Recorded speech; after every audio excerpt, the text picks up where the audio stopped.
Hi, I'm Jamie, Fort Vancouver Library's experiential learning librarian. Today's Maker project is a three-part series on building miniature dioramas, or tiny scenes inside of a box. In part 3, we will learn how to make little tiny figures to put in the foreground of our diorama. In part 1 of this series, we learned how to make our own box out of recycled cardboard. In part 2 of this project, we learned how to build a basic background for our diorama. For today's project, you're going to need some core maker supplies. I'm going to use some paper today and make my own stuff to put inside. Markers, scissors, and then a couple of kinds of glues. I really like school glue because it does bond really well when it bonds, but it does take some time for it to dry. I'm also going to use a glue stick because it dries a little faster. We will be using pieces of the paper template we cut out in step 2 of this series. So now we have our background. Mine's a little library scene. You can do your scene however you want to. This is your box. I think in my scene, I want to put a chair over here because the library has a lot of furniture in it. So I'll put a chair here for people to sit on while they're reading their books. And I think I'll put a library staff member right here because we have a lot of really cool people that work at the library. So I'll put a staff member here. There's always somebody around to ask questions. And I think I'm even going to put something on the outside. Maybe here I'm going to build myself a little bookcase. But let's start with this side. I'm going to build a chair using another one of my square templates. And I already know that these are a little too big, so I'm just going to trim off some more just so I know. And I'm not a great artist, so I'm not going to be able to do a hyper realistic chair. It's not going to look really like the chairs we have in the library, but I can use the green Sharpie, so that will be good because the chairs are green. And it's going to be kind of a small chair, maybe like half this size of paper. Ooh, maybe that's going to be a good size. Yeah. Just going to fold this piece of paper in half, and then you can cut it. I think I'm just going to tear this one.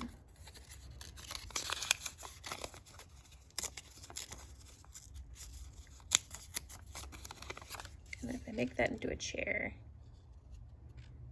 it's going to be a little big. That's okay. We'll see how it goes. I'm going to draw a chair.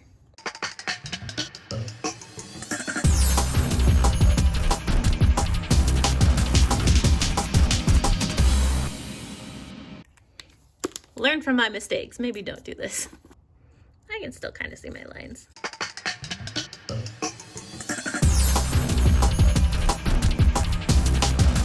I'm gonna take my time. If you do happen to cut a leg off, which I often do, you can always tape it back on. So I have a little chair here.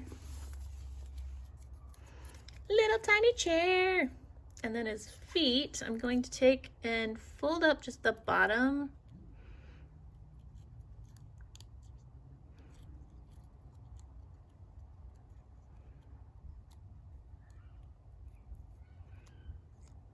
So now I have these little pads that I can then take my chair and set it in here. And I can actually glue down the feet, and the chair can actually stand up outside of off of the back of the bookcase. And I think to make it a little bit more secure, I'm also gonna build it a little bridge off of the back. And I'm gonna brace it, I'm gonna glue it to this back panel, and then I'm gonna also glue it to my chair to kind of give it a little bit of a spacer. You'll see what I mean, hopefully. Hopefully this will work.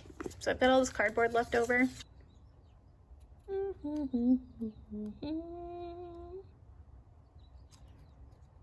we'll see how it goes. Taking my scrap piece of cardboard, I'm gonna fold up the ends like I did on my paper. It can be kind of tricky to do, just a little bit. So we have something kind of like this. So I'll put this in like this, and then put my chair on it. You know, that's kind of cool. It kind of looks like its own little bookcase. Like the chair is against the, like this cardboard itself is a bookcase. And then this chair is just up against it. I kind of like that. That's cool. So I've decided I'm going to put my cardboard in like this. It's really hard to glue along this edge. If you have hot glue, it's really easy to do that with this and then glue it on here. You could also do it with the Elmer's glue, but then you'd have to wait forever for it to dry. But I'm kind of using my glue stick today, so I'm going to fold another tab here. So I'm going to take my existing tab, and then I'm going to fold in another tab. And then this piece, I'm going to glue to the back.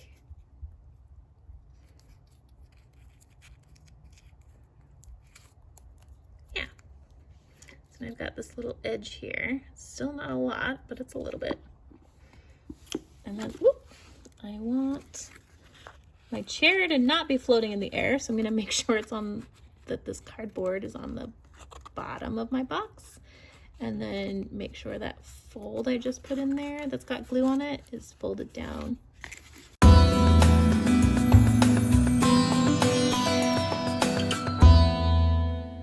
And then my chair, likewise, so it has its little feet here. I'm going to put glue on that. Careful with the little tiny feet. And then I'm also going to put glue on the back of my chair. It's just hard to tell, but you just have to trust me. Because I'm going to just put it onto this cardboard like it's just leaning up against the back of a bookshelf. And then we can put its little feet down onto the bottom of the box. It'll stand up. And if you're really clever, you could fold the feet back the other way and have them hidden. So if we take it, instead of having the feet fold out, fold them back. Sometimes you just have to look at it before you decide what a good idea is.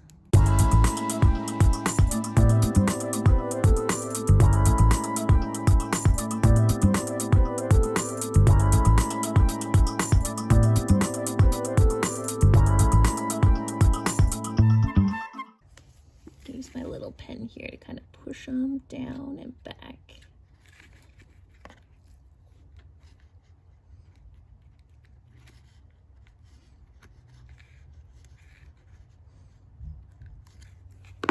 Now you can see, hopefully, that the little tabs that are gluing it to the bottom, the little tabs that are gluing the chair to the bottom of my box are now pushed back underneath, and so it hides them from view, so it makes it look a little more realistic. So this is the other half of the template piece of paper I have from my chair.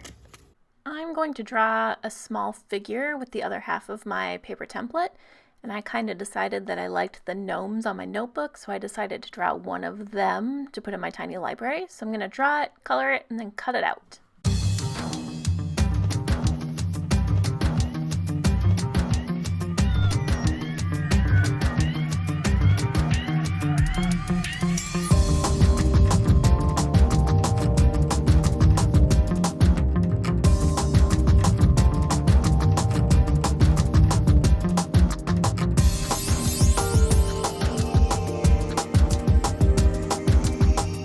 I decided I needed a library gnome because, you know, why not? It's a tiny library, it needs a tiny person in it. And I'm going to do the same thing. So when I cut him out, I did leave a little tab at the bottom that I can fold back just like I did on the chair legs. I'm also going to build my gnome a little cardboard stand, just like what's on the back of the chair, to kind of pop it up from the back a little bit. So I just have another piece of my scrap cardboard here. Ooh, I like that. Use this one.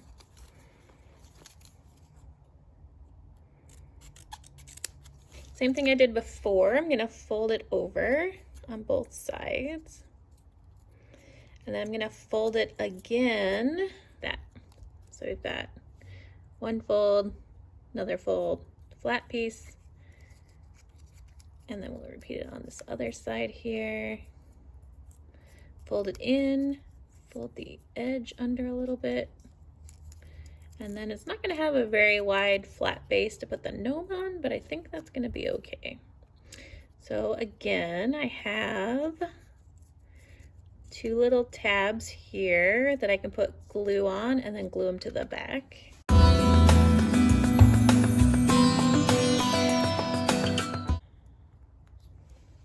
Then fold these under, and then make sure again that it's lined somewhere towards the bottom because we don't want the gnome floating. I mean, it could be a flying gnome, but I don't think that's what I'm going for. And then make sure it gets glued to the back, and then we glue our gnome onto the flat part of the cardboard. And then again, put some glue on the gnome's tab at the bottom, and then just make sure that tab is on the bottom of the box. The gnome goes on the cardboard, and there he is, ready to help you. I think on this side of the cardboard I'm going to make more gnomes because actually I really like that one. While I'm deciding what I'm going to put on this side of my box, I need to keep in mind that the box needs to close. If you look at the bottom here, see how far things are popped out? If I fold the tabs in on my box, they need to be able to hit the back of the box, right? And so if I build something up on this side, I just don't want to make it so big that it like pushes back against the stuff. From here, you can keep adding more things. I'm definitely going to go through and color over the existing box and make it look like something else. Maybe I'll put a lot of windows and stuff in it so it looks like the downtown branch of the library. There's a lot more I can do with my box from here. Have fun and keep making. We hope to see you at the library soon. Until then, the library's website has a lot of great resources. www.fbrl.org. Bye!